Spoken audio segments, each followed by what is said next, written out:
su bendición para todos nosotros a través de su palabra. ¿Me acompañas a orar, por favor? Buen Dios, queremos agradecerte, Padre, por este día, por la bendición que nos das de poder estar, Señor, en este lugar para alabar, Señor, tu nombre, para reconocer, Señor, todo lo que haces y todo lo que has hecho, Señor, por nosotros. Gracias, Padre, gracias por estos 19 años de esta iglesia, Señor. Yo sé que probablemente algunos de ellos no fueron fáciles, Señor, pero contigo, Señor, guiados por tu mano, guiados por tu Espíritu Santo, yo sé, Señor, que los próximos años serán mejores. Y, Señor, que tu reino se siga extendiendo, Padre, en este lugar. Que esta iglesia, Señor, se vea como esa iglesia sólida, Señor, esa iglesia que crece en tu palabra, esa iglesia, Señor, que se levanta como el baluarte, Señor, de la verdad que debe de ser. Y oramos, Padre, por su pastor, oramos por los líderes, por los maestros, Señor, por cada uno de los hermanos de esta iglesia, suplicando, Señor, tu bendición para ellos. Y Padre, bendícenos también a todos nosotros a través de tu palabra, Señor. Que al exponer tu palabra, Señor, tu nombre sea glorificado y nuestras vidas, Señor, sean bendecidas. Bendícenos, Padre, te lo pedimos en nombre de Cristo Jesús. Amén. Amén. Quiero hacerte una pregunta. ¿Qué tan bueno eres cumpliendo tu palabra? ¿Qué tan bueno eres cumpliendo tu palabra? Somos muy dados a decir cosas y a no cumplirlas, ¿no? Por ejemplo, tenemos una cita y decimos, llego en 10 minutos. Y los 10 minutos son porque te estás preparando en tu casa y no has salido ni siquiera de tu casa. Y gracias a Dios viven en un lugar muy pequeño donde puedes atravesar el lugar de un lado a otro en 10 minutos. Pero incluso aquí yo he encontrado tráfico. Y digo, ¿cómo es posible que en un lugar tan pequeño como Ixtlahuaca, como este centro de Ixtlahuaca, haya tanto tráfico? Y a veces es imposible cumplir la palabra, ¿no? Pero cuántas veces somos muy fáciles para decir algo y no cumplir con nuestra palabra. Y bueno, yo creo que a nosotros nos gusta que la gente cumpla su palabra, ¿no? Pero también a nosotros nos gusta cumplir nuestra palabra. Bueno, Dios cumple y cumplirá su palabra. Las promesas de Dios son firmes, son fieles porque Dios es firme y Dios es fiel. Dios es fiel.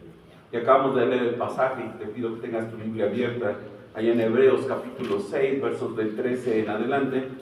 Y solamente para recordar un poco lo que hemos visto, lo que vimos el día de ayer, y para los que no pudieron acompañarnos, el libro de Hebreos fue escrito un poco antes del año 70, antes de la destrucción de Jerusalén, porque para el autor todavía hay sacrificios, todavía están los sacerdotes. No sabemos quién es el autor, lo que sí sabemos es que su audiencia son judíos, cristianos, tal vez de segunda generación, cristianos que ahora están tentados a volver al judaísmo, tentados a abandonar a Cristo y volver atrás. Y entonces el autor les tiene que hablar seriamente de algunas cosas que ellos tienen que considerar para no abandonar a Cristo, porque Cristo es mejor. Cristo es mejor que el Antiguo Testamento, Cristo es mejor que los ángeles, Cristo es mejor que Moisés, Cristo es mejor descanso que el descanso de Josué, Cristo es mejor, siempre Cristo es mejor. Y entonces primero les advierte ya al final del capítulo 5 de la importancia de crecer, de madurar. Luego en el capítulo 6 les advierte respecto a permanecer, a no avanzar, a no crecer. Luego les advierte respecto a la apostasía. Y finalmente vimos ayer que Dios es un Dios justo y que su palabra es fiel y que Él cumplirá todo lo que ha prometido. Todo lo que ha prometido. Y termina, y quiero que me acompañes ahí al verso número 12. El verso número 12 da pie al verso número 13. Dice el verso 12, a fin de que no os hagáis perezosos, sino, y esto es lo importante, sino imitadores de aquellos que por la fe y la paciencia heredan las promesas. Y entonces, lo primero que encontramos ahí en el verso número 13, es un ejemplo de un hombre fiel y paciente llamado Abraham. De un hombre fiel y paciente llamado Abraham. Y estos cristianos a los que el autor les está escribiendo probablemente están pasando persecución, tal vez pruebas, enfrentaban a su propia familia, a sus propios vecinos, quienes les insistían en volver atrás, abandonar a Cristo y volver al judaísmo. Ellos requerían una paciencia, una perseverancia paciente. Y esa fe perseverante los iba a capacitar para heredar las promesas de Dios que parecían en este momento muy distantes. Estaban sufriendo. ¿Y cómo voy a esperar las promesas de Dios si estoy sufriendo?, decían ellos. Y a pesar de sus circunstancias, estos judíos creyentes debían de recordar que Dios es fiel, se lo dice en el verso número 10, y que su esperanza estaba según en él, verso número 11. Esto es lo que estamos viendo y cómo llegamos al verso número 13. Y entonces acá en los versículos del 13 al 19 vamos a ver 3 elementos que nos van a recordar que Dios es fiel y que estamos seguros en sus promesas. 3 elementos que nos recordarán que Dios es fiel y que estamos seguros en sus promesas. Y bueno, no me gusta mucho hablar de política, menos en el púlpito, pero regularmente en la política las promesas se hacen sin pensar incluso, ¿no? Se dicen cosas que la misma gente que las dice sabe que no va a cumplir. Y estamos esperanzados en que cumplan lo que prometieron y no cumplen. Lo mismo pasa en el hogar. El marido le dice algo a su esposa, a su familia, y a veces es imposible cumplir lo que hemos dicho. Lo mismo pasa de los hijos hacia los padres. No, papá, ahora sí te voy a obedecer. Y bueno, es una promesa. Y se oye bien bonito cuando un hijo te dice, te voy a obedecer. Sí quiero obedecerte, papá, pero al final a veces fallamos a nuestras promesas. A veces fallamos a nuestras promesas. Y muchas veces cuando le prometemos a Dios algo, fallamos en nuestras promesas a Dios. Inicia el año, estamos felices porque vamos a iniciar un año y le decimos al Señor, Señor, este año sí voy a leer tu palabra. Este año voy a empezar en Génesis y voy a acabar en Apocalipsis y la voy a leer completa. Y empezamos Génesis 1, 2, 3, 4, 5, llegamos a Génesis 6 y ya se nos dificulta el día 7, el día 8, el día 9, el día 10. Dios no es así como nosotros. Dios es fiel y debemos estar seguros en sus promesas. Es algo que no podemos olvidar. Pasarán los años, vendrán años buenos, años malos, y Dios seguirá siendo ¿qué? Fiel. Pero primero nos presenta un ejemplo de un hombre de fe y paciencia llamado Abraham. Y acompáñame ahí al verso 13, por favor. Verso número 13. Dice, hablando de Abraham, porque cuando Dios hizo la promesa a Abraham, no pudiendo jurar por otro mayor, juró por sí mismo, diciendo, de cierto, te bendeciré con abundancia y te multiplicaré grandemente. Y habiendo esperado con paciencia, alcanzó la promesa. Este es un hombre ejemplar, Abraham. Es un hombre ejemplar. Y para animar a los hebreos, el autor se apoya en un hombre modelo. Abraham es un hombre modelo de fe. Pablo ahí en Romanos 4 habla de él. El mismo autor de Hebreos ahí en el capítulo 11 habla de Abraham. Y este hombre debía ser imitado por ellos.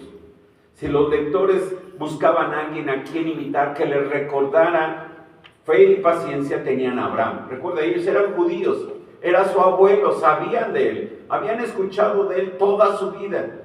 Sus padres, sus abuelos les habían hablado de Abraham. Entonces, ellos debían de imitar a Abraham, a quien Dios le dio una promesa. Dios le hizo una promesa grande, y ahorita vamos a ir a ella. Y por medio de un juramento del mismo Dios, estaba asegurada esta promesa divina. A su debido tiempo, su paciencia fue recompensada, porque literalmente, dice el versículo, recibió la promesa. Dice al final del verso número 15. Y bueno, solo para recordar un poco y para que me acompañes a Génesis, Abraham tenía, busca tu Biblia, Génesis 12, Abraham tenía 75 años, 75 años, cuando Dios le hace una promesa. Era un hombre mayor, no era un jovencito. Abraham hasta este momento no había tenido hijos. Era un hombre mayor, 75 años. Para esta edad ya muchos ya eran bisabuelos en aquel tiempo. pero Abraham no tenía hijos. Y Dios le dijo que haría de él una gran nación. Génesis 12, y ahí espero ya tengas en tu Biblia, verso número 1.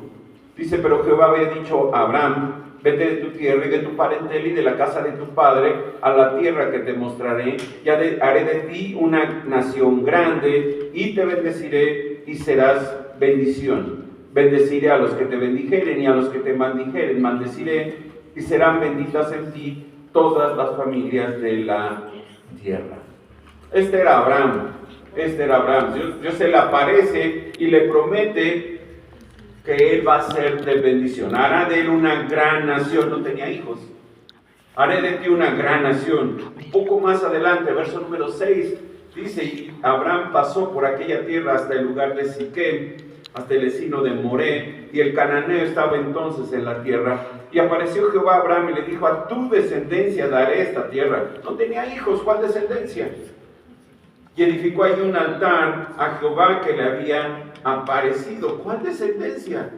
Sara era estéril, él era viejo. Sara también, Sara tendría 65 años. Ya era una mujer grande como para tener un hijo. Bueno, en nuestro tiempo más, ¿no?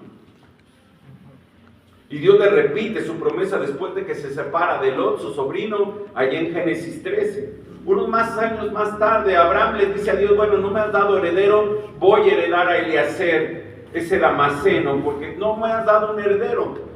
Entonces, para evitar que no llegue un hijo pronto, se lo voy a heredar a mi siervo Eliezer. Aunque Dios le había dicho ahí en Génesis 15:5 que su descendencia iba a ser como las estrellas del cielo.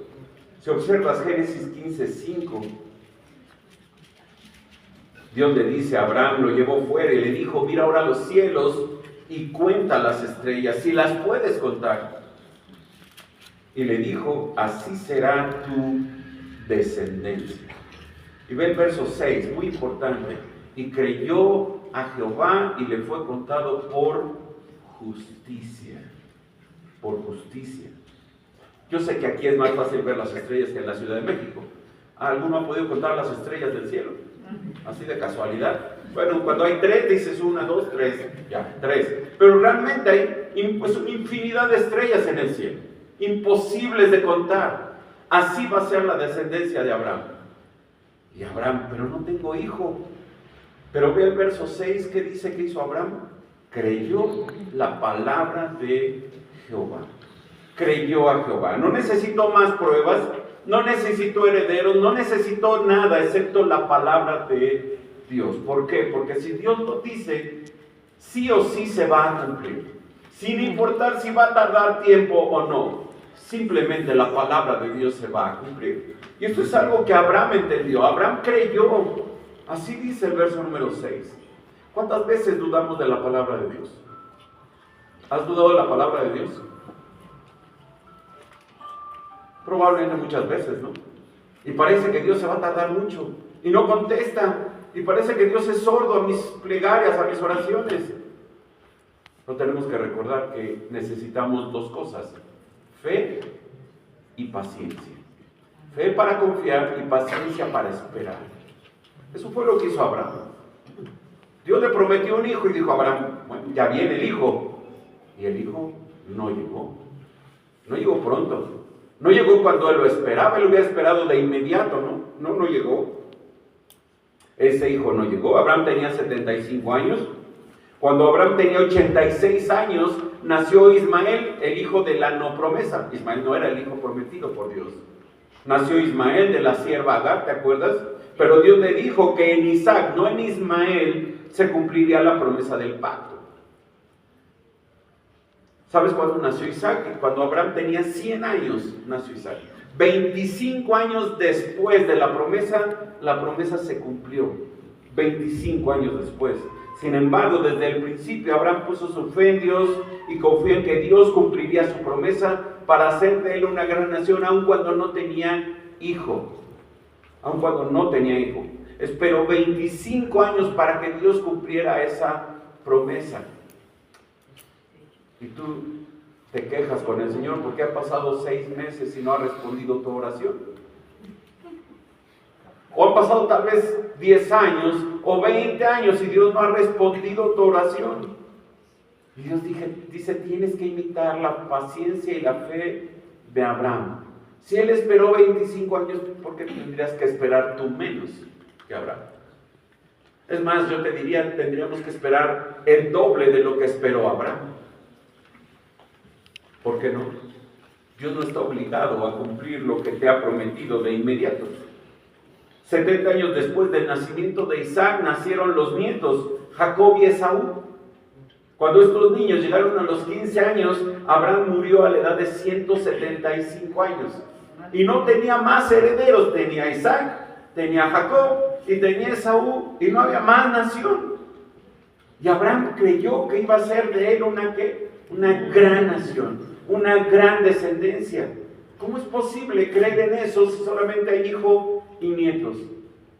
Bueno, porque la palabra de Dios es fiel, porque Dios es fiel a su palabra.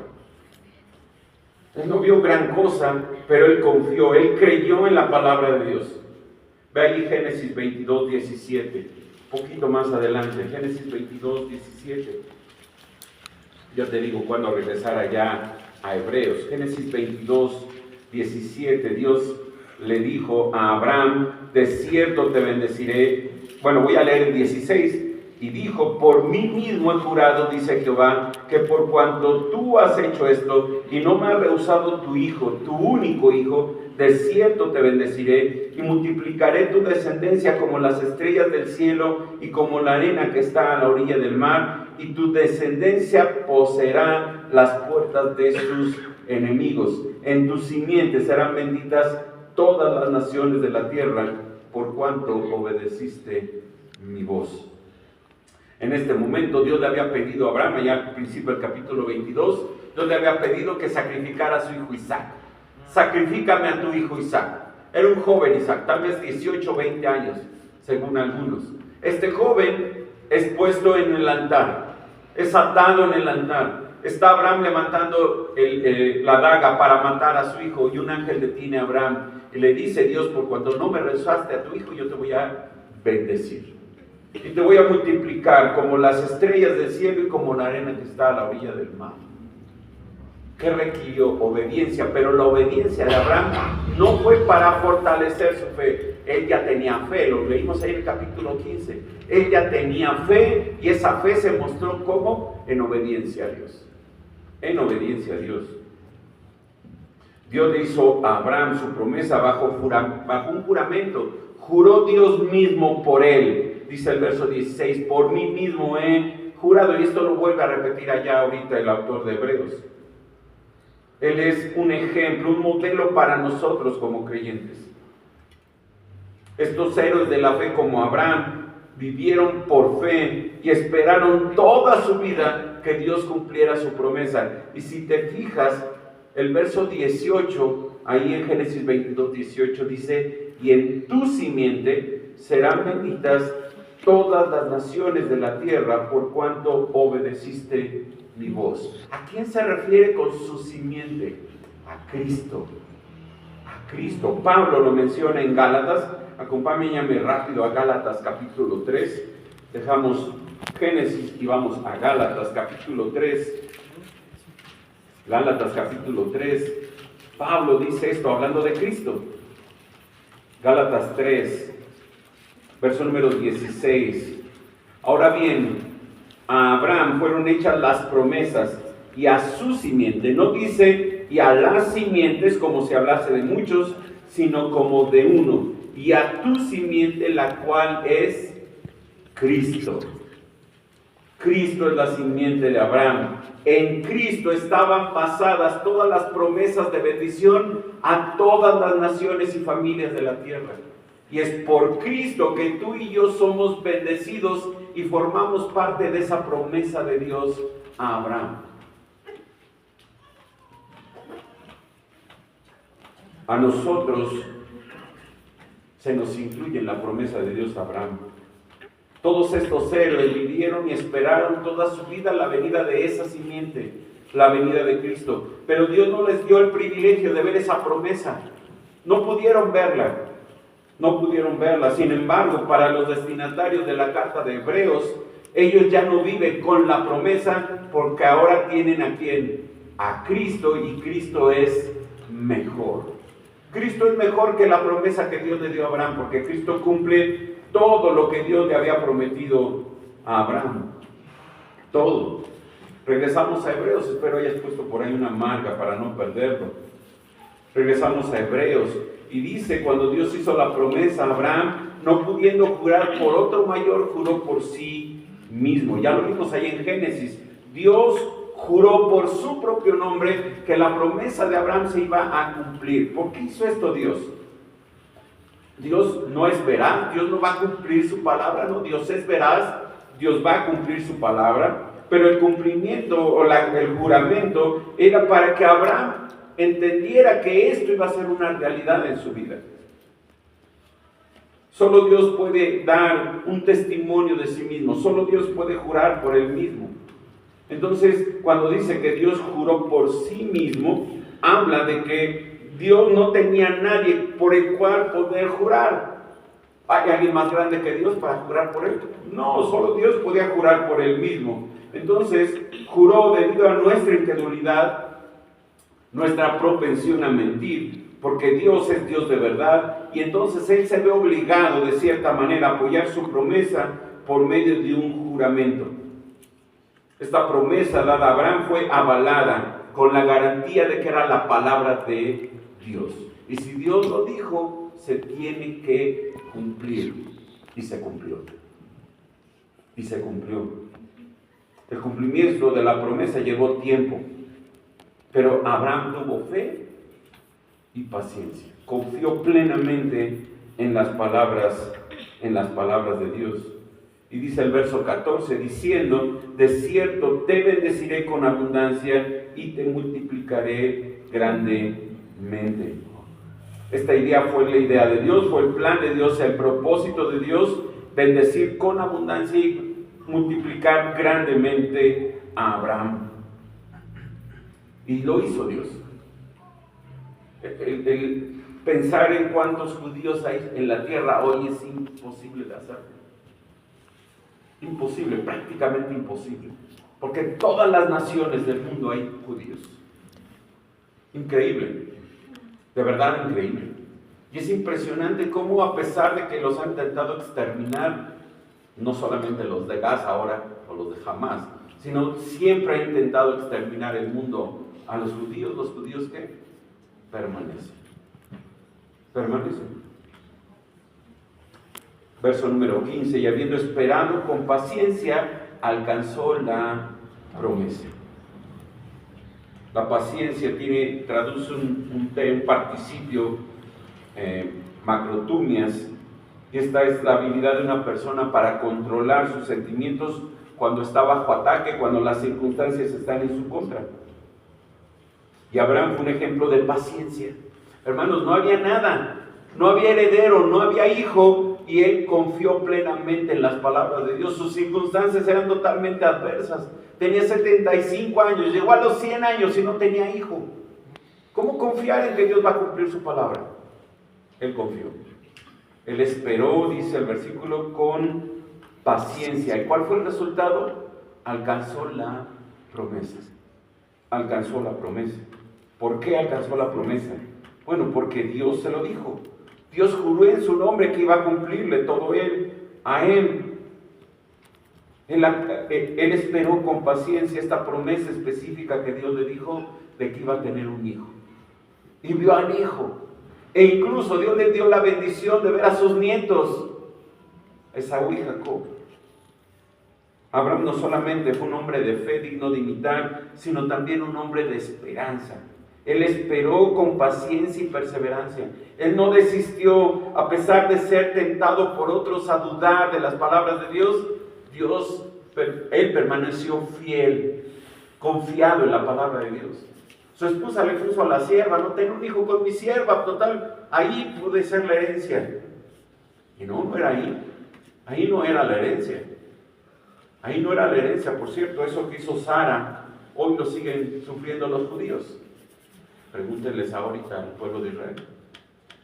Dios nunca ha fallado, nunca lo hará. Y Abraham estaba seguro porque él sabía quién era Dios. Él sabía que Dios no podía mentir. Y nosotros hoy podemos confiar en Dios porque Dios no puede fallar a su naturaleza. Dios es un Dios de verdad. Y debemos de confiar plenamente en su palabra, aun cuando a veces parece que no se está cumpliendo en nuestra vida, aun cuando parece que Dios se ha olvidado de mí, aun cuando parece que las cosas no están a mi favor. Recuerda que Dios va a cumplir su palabra en nuestras vidas, sus promesas. Sus promesas. Y tenemos cientos de promesas en la Escritura que tú puedes hacer tuyas. Yo voy a poner una delante de ti. Deuteronomio 31:8. Lo voy a leer en la Nueva Versión Internacional. Si lo quieres anotar, Deuteronomio 31:8. El Señor mismo, dice Moisés, el Señor mismo marchará frente a ti, al frente de ti, y estará contigo. Nunca te dejará ni te abandonará. No temas ni te desanimes. Si un día sientes que estás solo, te sientes abandonado, recuerda esta promesa de Dios. Es la misma promesa que después leemos ahí en Josué capítulo 1, que Dios le da a Josué. No temas, yo estoy contigo, nunca te dejará ni te abandonará. Y qué ejemplo maravilloso el de Abraham.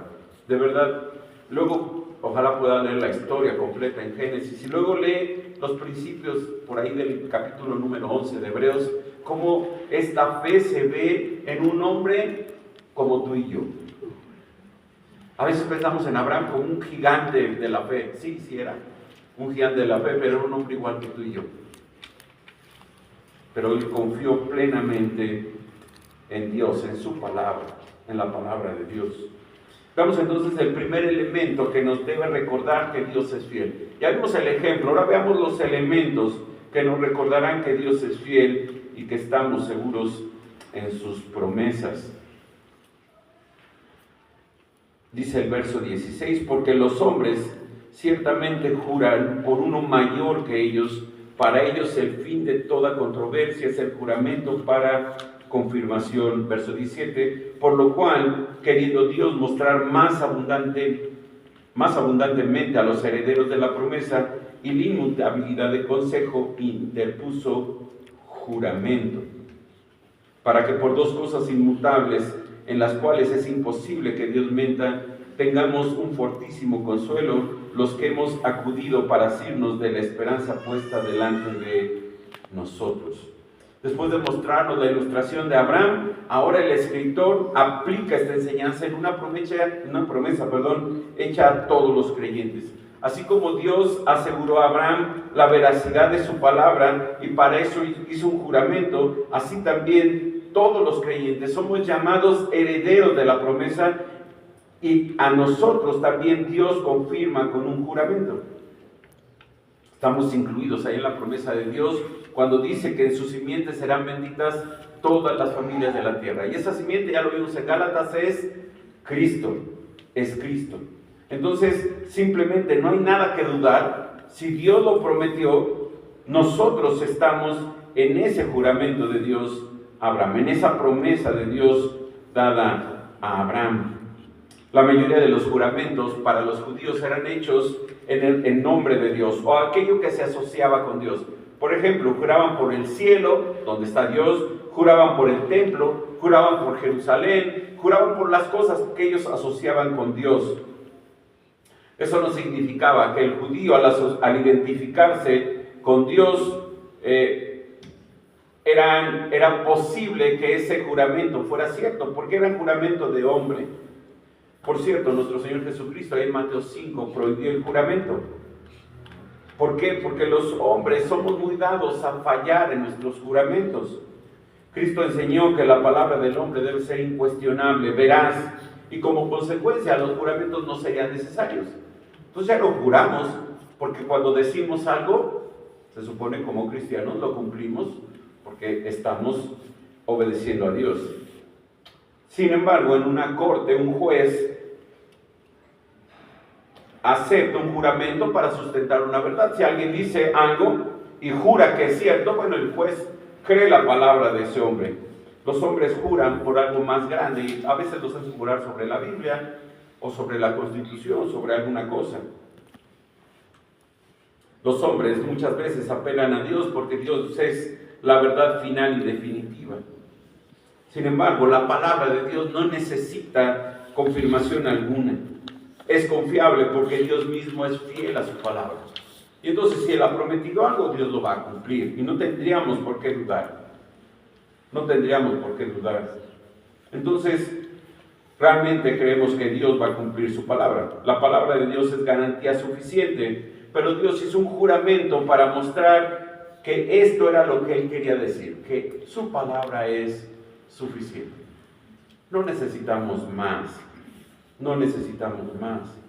Y entonces tenemos el primer elemento, su promesa inmutable, versos 17 y 18. Su promesa inmutable.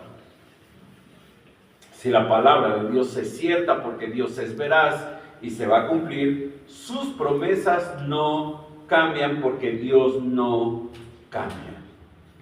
Dios no cambia. El autor va de algo menor a algo mayor y esto lo hace a lo largo de toda su carta. El hombre, al apelar a Dios, establece la verdad en un asunto. Más significativo es que el juramento que Dios hace, ese cumplimiento, es para confirmar la seguridad del cumplimiento de sus palabras a aquellos que la han recibido. Entonces, lo que quiere el autor decirle a sus lectores, a nosotros, es que el hombre puede confiar plenamente en la veracidad de Dios. Dios confirmó con un juramento. Dios confirmó con un juramento, pero observa el verso 17, dice, queriendo Dios mostrar más abundantemente a los herederos de la promesa la inmutabilidad de su consejo, y los herederos de la promesa somos nosotros. Dice, la inmutabilidad de su consejo interpuso juramento. Interpuso Dios un juramento. Hay dos cosas, dice, dos cosas inmutables, verso número 18, en las cuales es imposible que Dios mienta. ¿Cuáles son esas dos cosas inmutables? Bueno, su promesa y su juramento. Si Él lo prometió, no va a cambiar la promesa, y si Él lo ha dicho o Él lo ha confirmado, su juramento se va a cumplir sí o sí. Este término griego que se traduce en la Reina Valera como inmutable se aplica a la última voluntad de una persona, que era un documento legal que no se podía alterar. Nadie, además del mismo autor, podía modificarlo. Entonces, las palabras de Dios, la promesa y el juramento de Dios son inmutables. Es imposible algún cambio o variación. ¿Por qué? Porque Dios no cambia. Dios es inmutable. Su consejo es inmutable. Entonces, ¿por qué Dios hace un juramento? Bueno, para mostrar a los herederos de la promesa que podemos confiar plenamente en su palabra. Porque Él no cambia. Su palabra no cambia. Y es para darnos una seguridad de que Dios es confiable, de que su palabra es confiable. Eso significa que la promesa que Dios hizo a Abraham llega hasta nosotros, y en Cristo, y es tan importante como lo fue en tiempos de Abraham. El juramento que Dios hizo a Abraham allá en Génesis 22 es también para fortalecer nuestra fe. Porque así como Abraham pudo confiar en la palabra de Dios y la palabra de Dios se cumplió, aun cuando Abraham no lo vio en vida, nosotros podemos tener la misma certeza de que Dios cumplirá su palabra para nosotros. Podemos tener la misma certeza. ¿Cuál es el propósito de Adán? El propósito de Dios para Abraham era de hacer herederos a su descendencia. Y el propósito de Dios era salvar a esa descendencia que le había prometido a Abraham.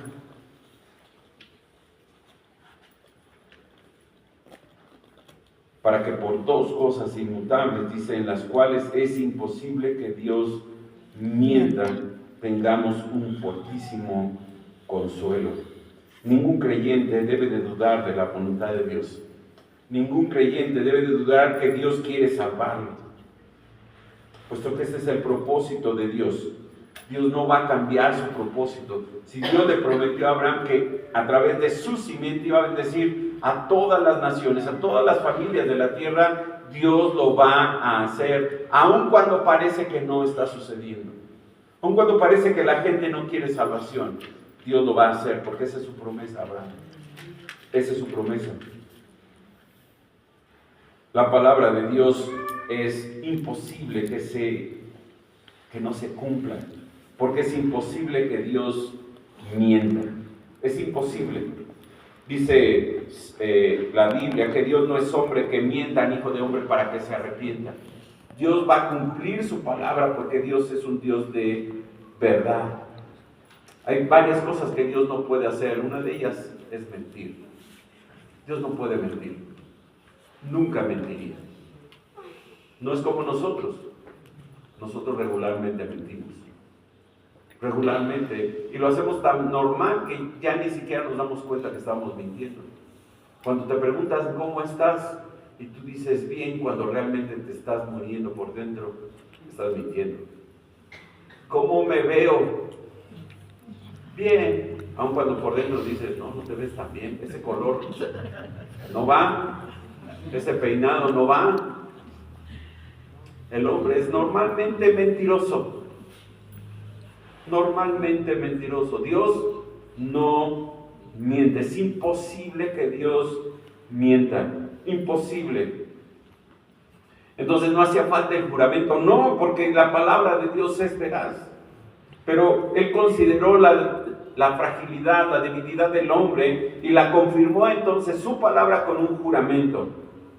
Con un juramento. Dios no es inconstante como el hombre. Dios no cambia sus estados de ánimo ni sus sentimientos. Imagínate cómo podríamos confiar en un Dios que cambiara y que hoy dijera hoy los amo y mañana dijera ya no los amo. ¿Podríamos confiar en ese Dios? No. Pero Dios no es como nosotros. Dios es un Dios inmutable. Inmutable. Un poco más adelante, allá en el capítulo número 13, acompáñame al capítulo 13, verso número 8. Hablando de Jesucristo, dice Jesucristo es el mismo ayer, hoy y por los siglos. Exactamente el mismo, no cambia. Dios no envejece, Dios no se hace más sabio, Dios no se hace más potente, Dios no pierde vigor, Dios no necesita incluso el descanso. Dios no necesitó descansar después de crear todo. Lo hizo para mostrarnos a nosotros la necesidad que tenemos del descanso.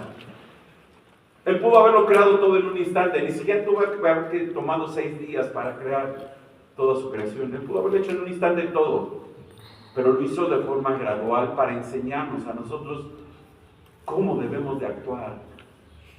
Y el 7º día fue dado para nuestro descanso, no para el suyo. Él no se cansa. Él no es un viejito tirado en un trono allá, soñoliento. Él es un Dios todopoderoso gobernando su creación en su mano. Y Él no ha cambiado. Es el mismo de ayer, es el mismo de hoy, es el mismo que será eternamente. Dios no cambia. Nosotros sí. Cada vez yo me hago más viejo. No lo puedo detener. No puedo. Antes de la pandemia yo no usaba lentes, podía ver perfectamente hasta allá. Sin problema, y reconocía los rostros de todos, ahora no puedo. Si no me pongo lentes, no veo nada en mi Biblia. Nada. Nada. Vamos envejeciendo y eso es normal, pero Dios, ¿qué? No. Dios es inmutable, su palabra es inmutable, sus promesas son inmutables. Él mismo dijo, yo no cambio, Malaquías 3:6. Él es eterno. Entonces esto nos permite confiar plenamente en la veracidad de la palabra de Dios.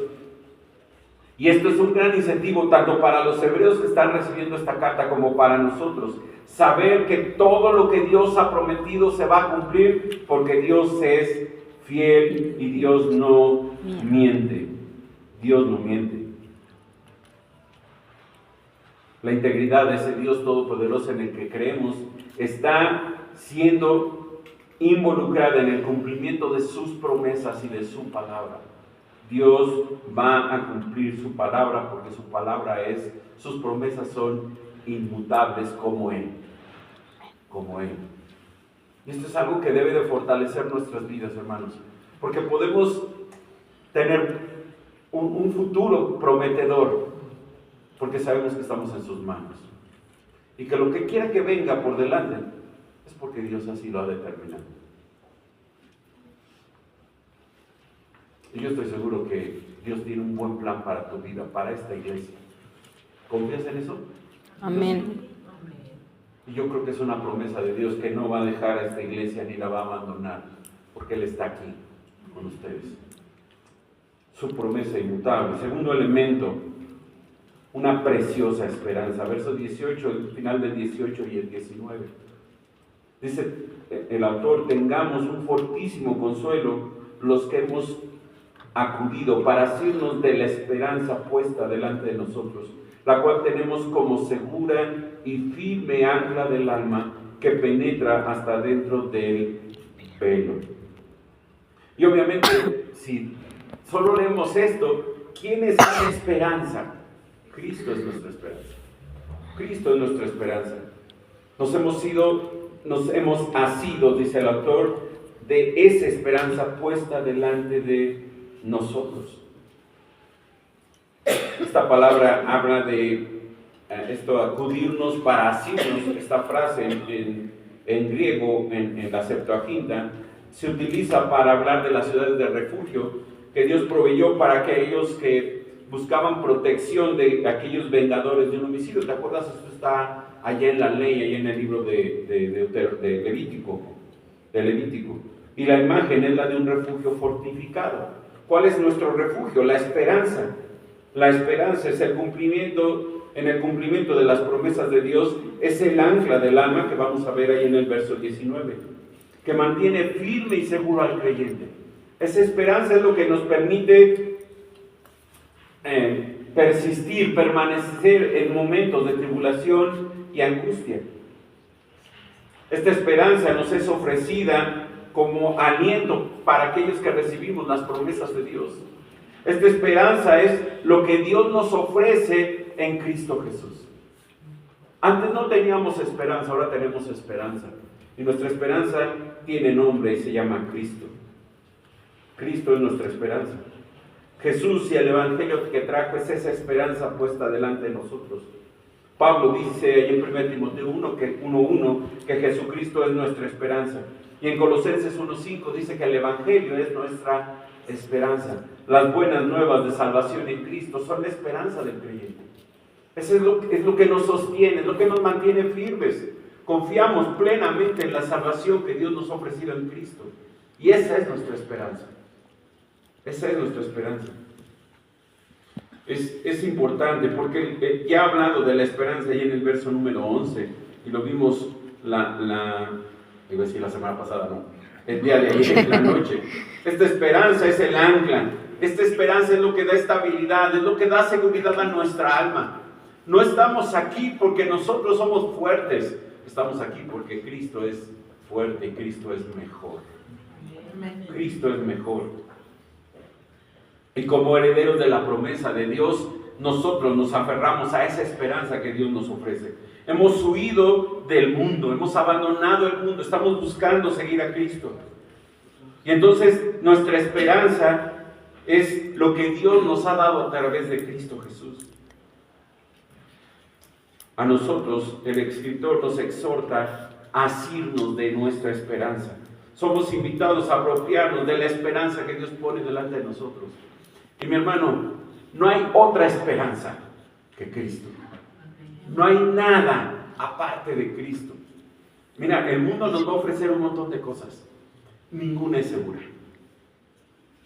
Ninguna es segura. El mundo te va a poner, te va a bajar el cielo y las estrellas.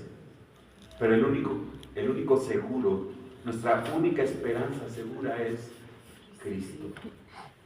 Es lo único seguro que tenemos. Todo lo demás nos puede fallar.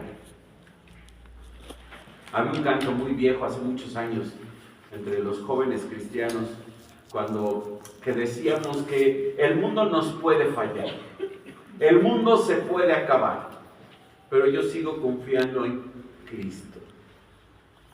Cristo no me va a fallar. Se podrá derrumbar el mundo, podrá acabar el mundo, pero Cristo no puede fallar, porque la promesa de Dios es inmutable y Dios es fiel. Dios es fiel. Y dice el autor de Hebreos ahí en el verso 19, la cual tenemos, es algo que ya tenemos, no es algo que buscamos como creyentes, ya tenemos a Cristo, la cual tenemos como segura y firme ancla que penetra hasta dentro del velo. Cambia muy rápido la figura ahora. El escritor sugiere que la idea de un puerto donde el alma puede echar el ancla con seguridad y penetrar hasta dentro del velo.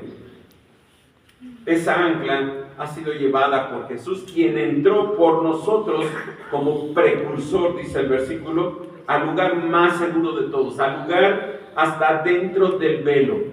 Y cuando habla del velo, habla de penetrar hasta dentro de la misma presencia de Dios.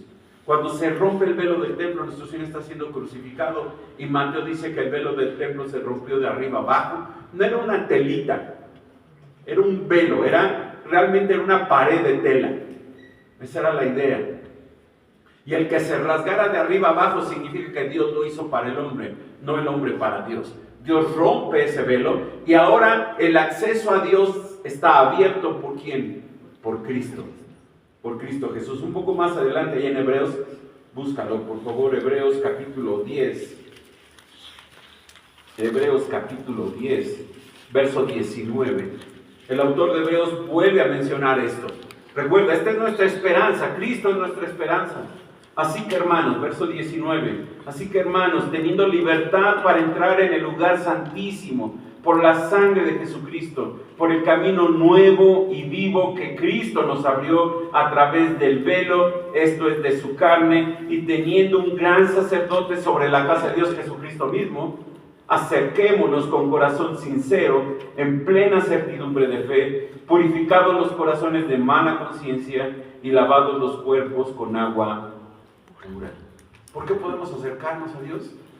Por Jesucristo. Un poco antes, ahí en el capítulo 4, Hebreos capítulo 4, el autor vuelve a hablar exactamente del mismo tema. Hebreos capítulo 4, verso número 14, hablando de Cristo como nuestro sumo sacerdote. Hebreos 4, 14, dice, por tanto, teniendo un gran sumo sacerdote que traspasó los cielos, Jesús, el Hijo de Dios, retengamos nuestra profesión, porque no tenemos un sumo sacerdote que no pueda compadecerse de nuestras debilidades, sino uno que fue tentado en todo según nuestra semejanza, pero sin pecado. Acerquémonos pues confiadamente al trono de la gracia para alcanzar misericordia y hallar gracia para el oportuno socorro. ¿Por qué podemos acercarnos a Dios? Por Cristo. Por Cristo. Es Cristo quien es nuestra ancla. Es Cristo quien nos da acceso hasta dentro del velo del trono de Dios. Podemos entrar hasta la misma presencia de Dios. Ya no necesitamos sacerdotes que intercedan por nosotros.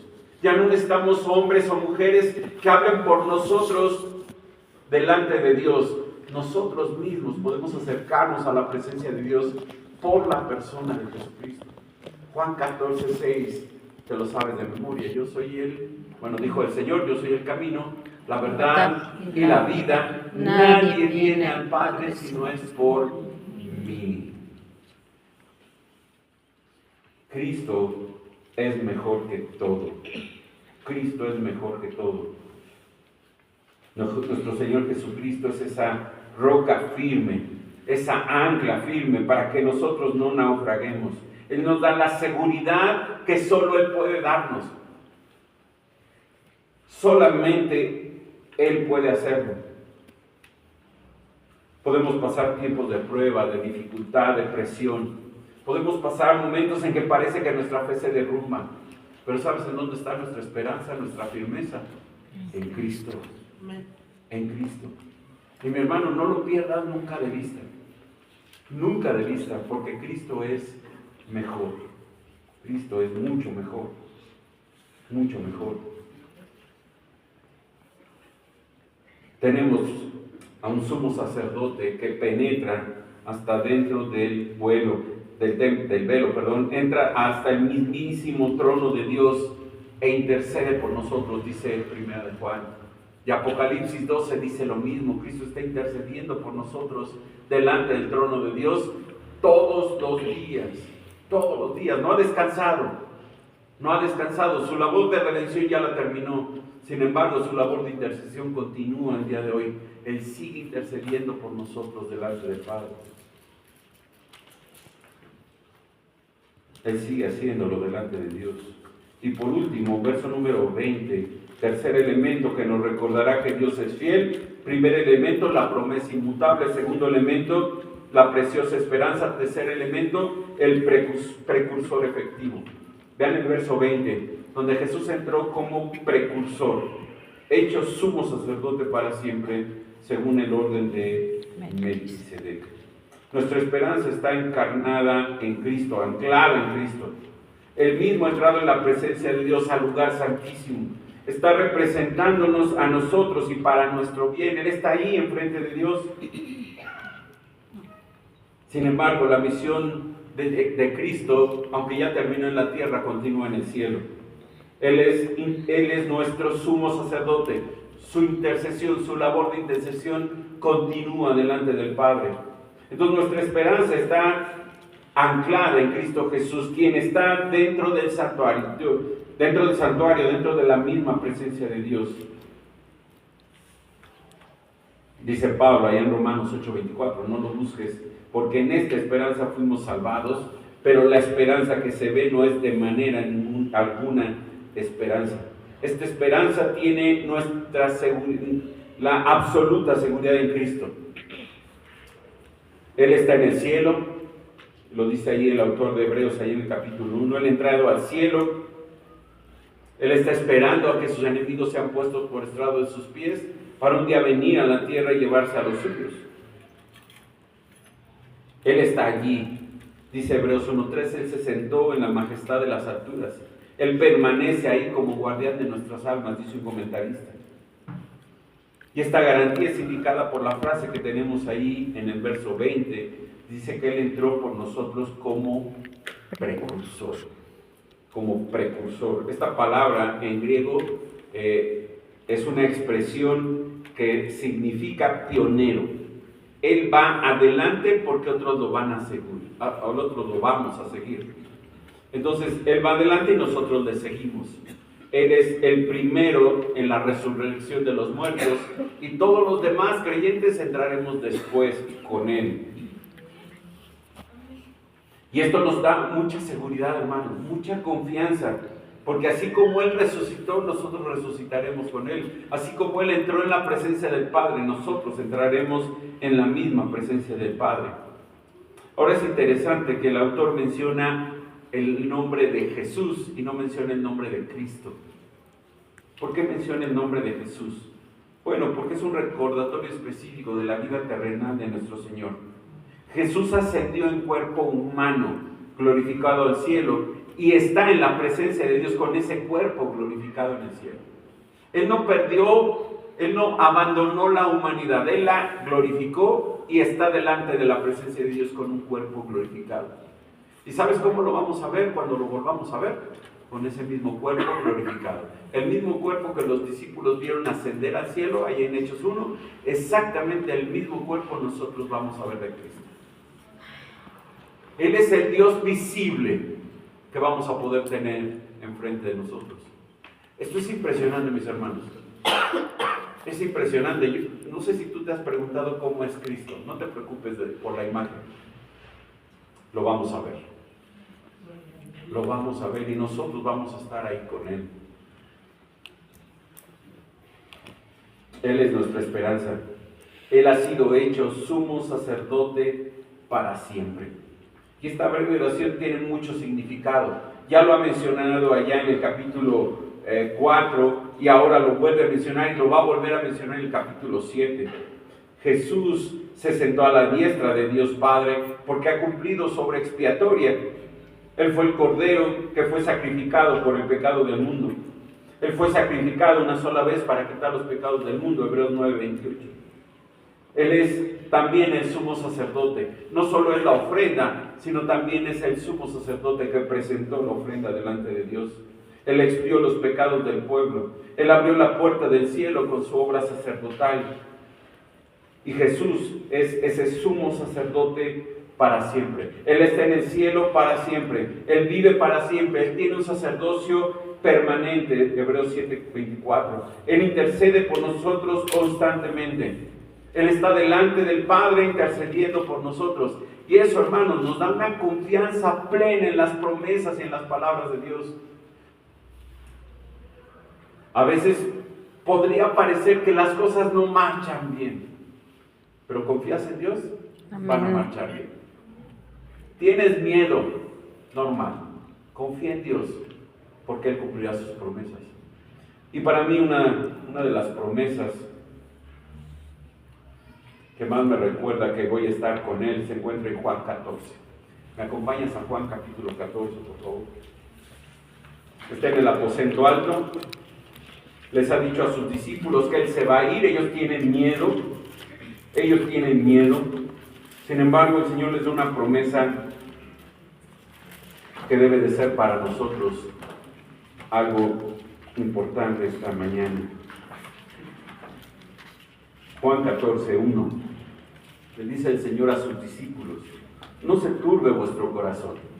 ¿Creéis en Dios? Creed también en mí. En la casa de mi Padre muchas moradas hay.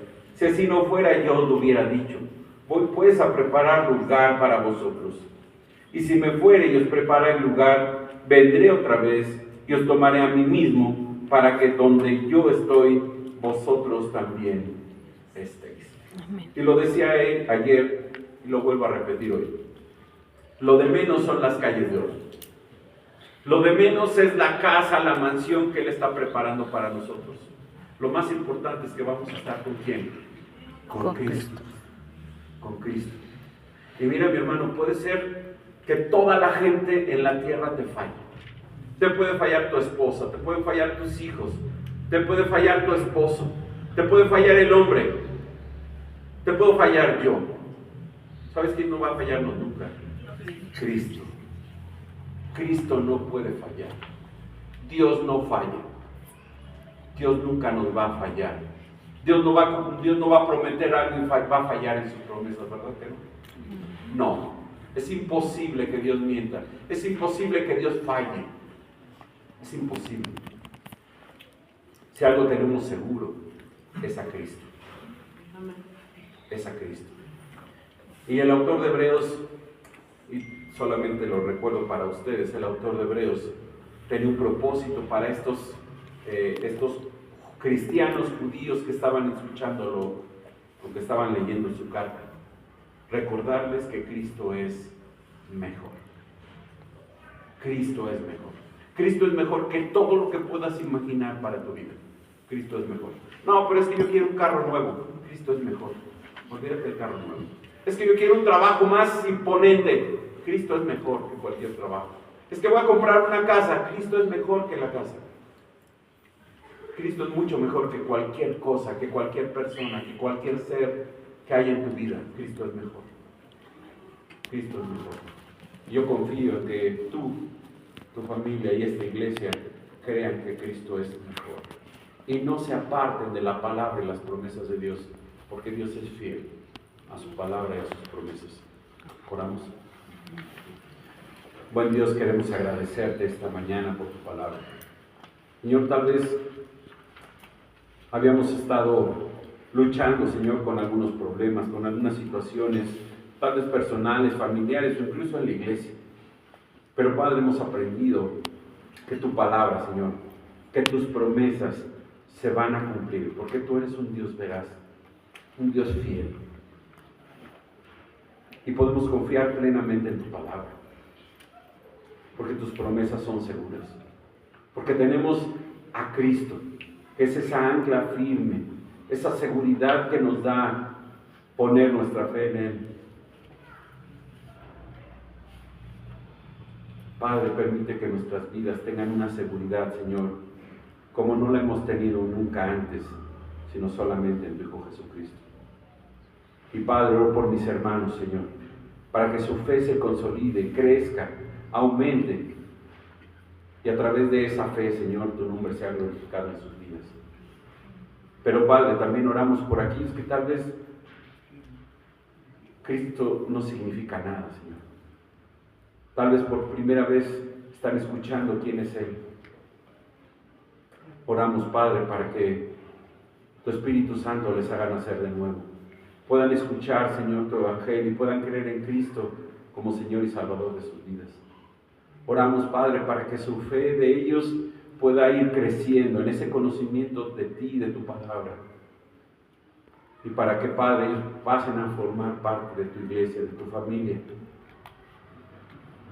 Padre, oramos por aquellos que hoy están sin Cristo, que hoy no tienen esperanza, para que Cristo sea esa esperanza en sus vidas, Señor. Y Padre, también oramos por esta iglesia, Señor, por sus líderes, por su pastor, Señor, por cada uno de los miembros que asisten a ella, para que, Padre, ellos puedan seguir confiando plenamente en tu Hijo Jesucristo, para que confíen, Señor, en tu palabra y en tus promesas, porque tú eres un Dios fiel. Bendícenos, Padre, bendice esta iglesia. Te lo pedimos, Señor, en nombre de Cristo Jesús. Amén. Dios les bendiga, hermanos.